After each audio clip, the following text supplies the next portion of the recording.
Alright, so check this out. I took the aquarium lid and I drilled a hole in it, which is the perfect size for a bottle cap, and I jammed the bottle cap in there and it's snug. Trust me, there's no glue, it's just snug.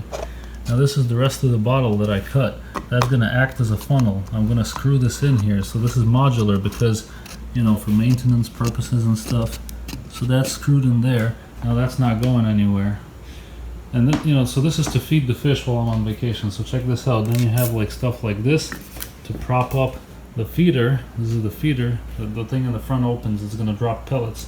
And I'm just going to move this closer in to position it right over the bottle that's acting as a funnel. And it's going to be dropping food into the aquarium. So this lid is going to go over here in place of this lid when I'm gone on vacation.